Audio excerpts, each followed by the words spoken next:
बात कर लेते हैं उस पाकिस्तान की जो अफगानिस्तान में तालिबान राज की वापसी से फूले नहीं समा रहा। लेकिन गुरुवार को जिस तरह से विदेश मंत्री एस जयशंकर ने आतंकवाद का मुद्दा संयुक्त राष्ट्र सुरक्षा परिषद की बैठक में उठाया, उससे दुनिया के सामने पाकिस्तान के पाप का कच्चा चिट्ठा फिर से खुल गया। Unfortunately, there are also some countries who seek to undermine or subvert our collective resolve to fight terrorism.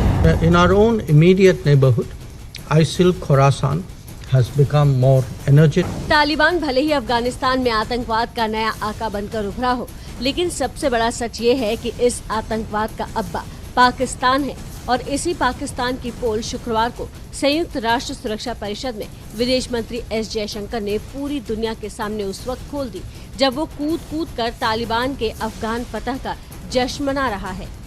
The international community holds a collective view that terrorism in all its forms and manifestations must be condemned. Unfortunately, there are also some countries who seek to undermine or subvert our collective resolve to fight terrorism. That cannot be allowed to pass. Jaishankar ने दुनिया को बता और जता दिया कि पाकिस्तान की आतंक नीति पर चोट सामूहिक नहीं हुई तो ये इंसानियत के सर्वनाश की वजह बन सकता है, खासतौर पर इसलिए क्योंकि दुनिया के जिन बड़े आतंकी संगठनों को पाकिस्तान शह देता आया है उन्हें अफगानिस्तान से संजीवनी मिलेगी। Whether it is in Afghanistan or against India, groups like Lashkar-e-Toiba and Jaish-e-Mohammed continue to operate with both impunity and encouragement. It is therefore vital that this council does not take a selective, tactical or even a complacent view of the problems we face. विश्व बिरादरी के सामने जयशंकर की ये खरी पाकिस्तान के पेट में दर्द दे गई। भारत में बतौर पाकिस्तानी राजदूत लंबा वक्त गुजार चुके अब्दुल बासित जब एबीपी न्यूज पर आए तो उल्टा भारत पर ही तोहमत लगाने लगे। पाकिस्तान की पॉलिसी क्या है तालिबान को लेकर? इमरान खान साहब तालिबान के समर्थन में हैं, तालिबान से डरते हैं या कुछ डिसाइड नहीं कर पाए हैं? नहीं, मेरे ख्याल में उनके बयान को आउट ऑफ कॉन्टेक्स्ट लिया गया। वो जो कहना चाह रहे थे कि अफगानिस्तान में जो फॉरेन ऑक्यूपेशन थी उसके खिलाफ कामयाबी अफगान्स को मिल गई। फ्रैंकली स्पीकिंग, आप माइंड मत कीजिएगा, लेकिन मेरा अपना हमेशा से असेसमेंट रहा है कि भारत ने अफगानिस्तान को पाकिस्तान के खिलाफ इस्तेमाल किया है। मुझे इस लिहाज से तो बड़ा इत्मीनान है कि भारत को वो अब स्पेस शायद न मिले।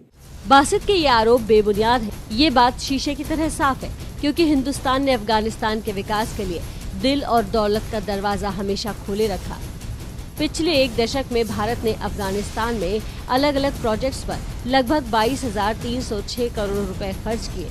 अफगानिस्तान के हेरात में सलमा डैम भारत ने बनाया, जिसे भारत अफगानिस्तान फ्रेंडशिप डैम के नाम से जाना जाता है।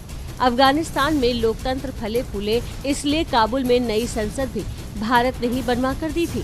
लेकिन तालिबान को लोकतंत्र नहीं गणतंत्र पसंद है और यही खून खराबा पाकिस्तान की विदेश नीति को भी रास आता है, खासतौर पर भारत के खिलाफ। इसीलिए बासित बार बार तालिबान की पैरवी कर रहे हैं।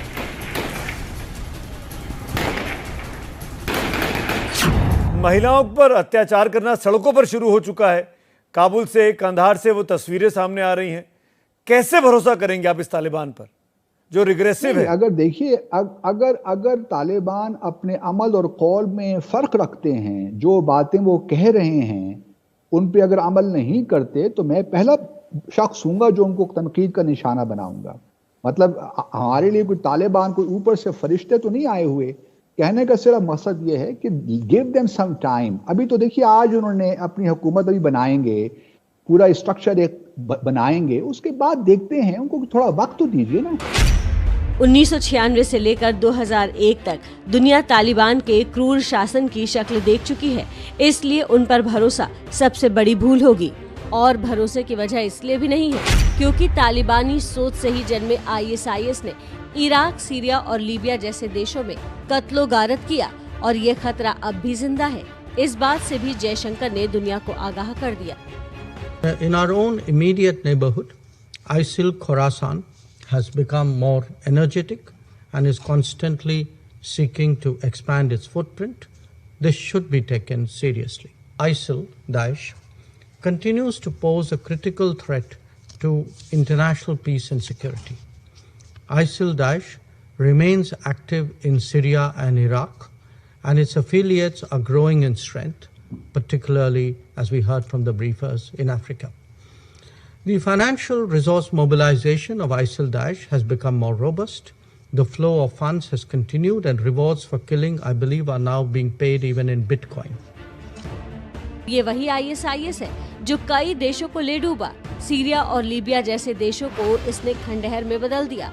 इराक पर भी इसकी गहरी मार पड़ी है और इससे साबित होता है कि आतंकवाद जब जब फन फैलाता है उसका शिकार इंसानियत होती है और दुनिया अब भी साथ नहीं आई तो आतंकवाद का ये संक्रमण सबको खा जाएगा।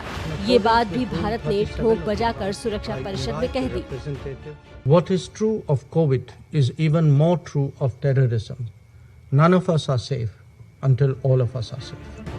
जयशंकर की ये बात दुनिया जितनी जल्दी समझ जाए उतना सही, क्योंकि आतंक की आग अफगानिस्तान के बाहर अगर भड़की तो उसकी लपटों में हर देश झुलसेगा, आज नहीं तो कल।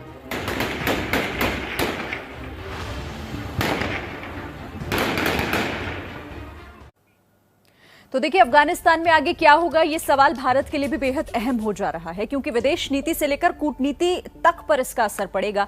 और इसी मुद्दे पर बात करने के लिए हमारे साथ जुड़ रहे हैं विदेश मामलों के जानकार कमर आगा सर और साथ ही एबीपी न्यूज संवाददाता आशीष कुमार सिंह भी हमारे साथ है। लेकिन पहला सवाल हम कमर आगा सर मैं आपसे करना चाहूंगी, तालिबान के अफगानिस्तान में आने के बाद अब भारत के लिए चुनौती कितनी बढ़ती हुई आप देख रहे हैं? ये चुनौती तो बहुत ज्यादा बढ़ गई, पहले ही से थी। इतनी आए दिन वहाँ कश्मीर में रेड्स हो रहे थे, बॉर्डर का वायलेशन हो रहा था, सीज फायर लड़ाइयाँ चल रही थी, बाकायदा सैकड़ों लोग मरे हैं, कितने 100 आतंकवादी मारे गए हैं जम्मू कश्मीर। अब उनको और बड़ी मदद मिलेगी। अभी तक पाकिस्तान अकेला था, अब अफगानिस्तान से भी उनको सपोर्ट मिलेगी। और दूसरी बात ये कि जिस तरह का पाकिस्तान की नीति को आतंकवाद को लेके कोई बदलाव तो आया नहीं है।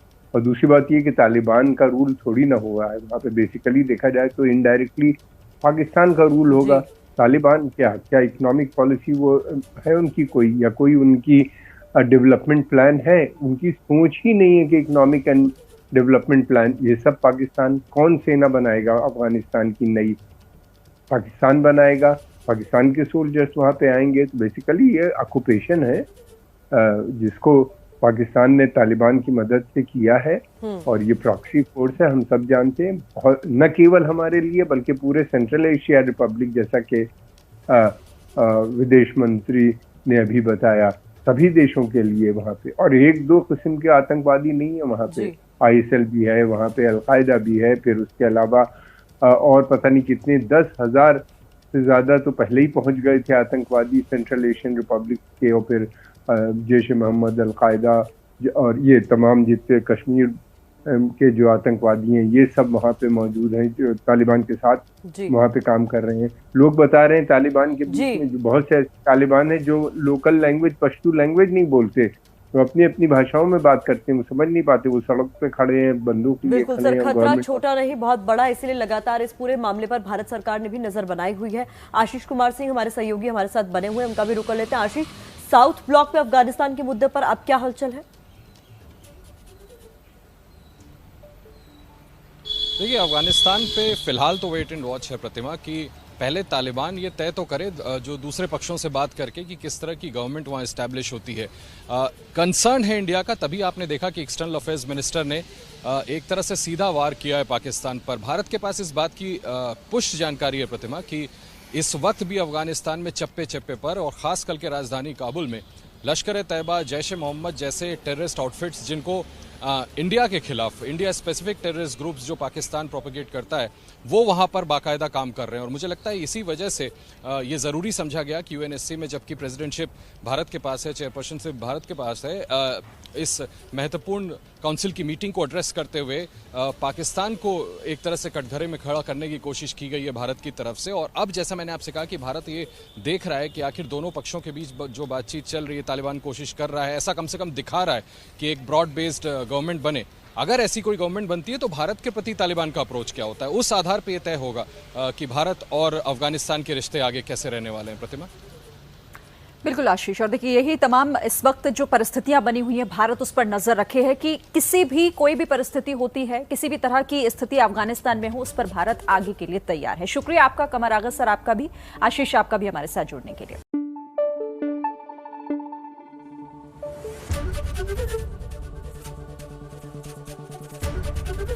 एबीपी न्यूज आपको रखे आगे।